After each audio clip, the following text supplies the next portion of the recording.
तुम्ही पाहत आहात MCN न्यूज मराठी। अकोला जिल्ह्याच्या तेल्हारा तालुक्यातील हिवरखेड येथे 10 जून रोजी आदर्श शेतकरी आनंद बोहरा यांच्या हॉलमध्ये आयोजित कार्यक्रमात पंतप्रधान नरेंद्र मोदी यांच्या नेतृत्वाखालील केंद्र सरकारच्या 12 वर्षांच्या विकास कामांचा लेखाजोखा जनतेसमोर मांडण्यात आला।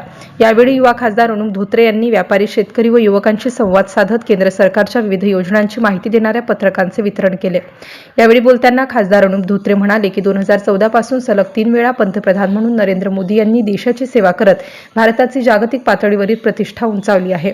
शेतकरी, व्यापारी, महिला, युवक, सैनिक आणि सर्वसामान्य नागरिकांच्या हिताला प्राधान्य देत विविध कल्याणकारी योजना राबवण्यात आल्या आहेत। विकसित भारताचे ध्येय साध्य करण्यासाठी प्रत्येक नागरिकांनी सहकार्य करावे असे आवाहन त्यांनी केले। या कार्यक्रमाला रमेश दुतोंडे, संजय शर्मा, लाल सदानी, मुन्ना माधानी, मोहन मानसेता, केशव ताथोड, उद्यान पंडित, जयेश बोहरा, अविनाश बोहरा, अतुल विखे, मंडळ अध्यक्ष वैभव पोटे, गणेश रोठे, शहराध्यक्ष किरण सेदाणी यांच्यासह शेतकरी, व्यापारी, नगर परिषदेचे पदाधिकारी, नगरसेवक, पत्रकार बांधव आणि नागरिक मोठ्या संख्येने उपस्थित होते। MCN न्यूज मराठीकरिता बाळासाहेब नेरकर, हिवरखेड। 12 वर्ष झाले आणि माननीय मोदीजी यांनी सांगितलं की संपर्काच्या माध्यमातून आपल्या सगळ्या परिसरामध्ये आपण संपर्क साधला पाहिजे। नीरज भाई यांनी जो रेल्वेचा विषय मांडला त्यांनी तो अभ्यासपूर्वक मांडलेला आहे, परंतु शेवटी कुठेही निर्णय जर घ्यायचा असेल, तुम्ही म्हटलं आप बोलेंगे तो हम उधर जाएंगे, ऐसा नहीं कि आपने बोला और हमने इग्नोर किया।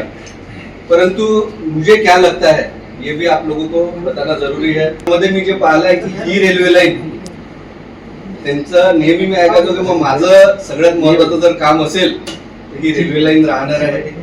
सध्या 2027 पर्यंत त्या टेंडरनुसार जे ट्रॅकचं काम चालू आहे ते 2027 मध्ये टेंडरनुसार कंप्लीट झालं पाहिजे असा टेंडर पिरियड आहे। आणि पुढे आपल्याला काही जणांना अवगत आपण असाल की एक 8.5 किलोमीटर, 8.25 ते 8.5 किलोमीटरचा टनल मुद्दा त्याच्यामध्ये आणि त्याचं कम्प्लिशन पिरियड 2028 आहे।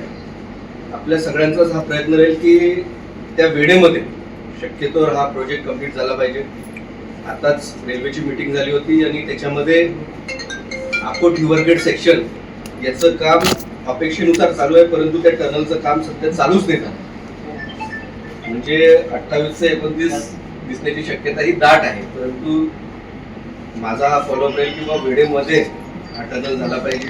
जे म्हटलं आहे किंवा ग्रामीण भागामध्ये कारखाने झाले पाहिजे। आणि कारखान्याचा अर्थ काय आहे की शहरी भागामध्ये जे आपलं लोक ग्रामीण खेड्यातून मोठ्या आणि या विधानसभेतच नाही तर या जिल्ह्यामध्ये, अमरावती जिल्ह्यामध्ये लोकांचं एक मत होतं की ज्या माणसामुळे ही नगरपालिका झाली कुठेतरी तिथे भारतीय जनता पार्टीचा झेंडा हा उभा राहिला पाहिजे आणि आपल्या सगळ्यांच्या माध्यमातून हे शक्य झालं आहे।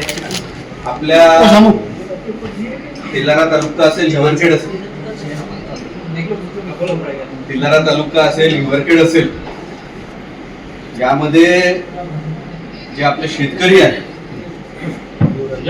आपल्या भागामध्ये जे शेतकरी आहेत, विशेषतः केळी उत्पादक असतील, इतर फळपिकं असतील, एक उच्चांक आपण शेतीच्या माध्यमातून कपाशीची शेती असतील, केळी असेल आणि अनेक पिकातून आपण हा उच्चांक गाठत आहे।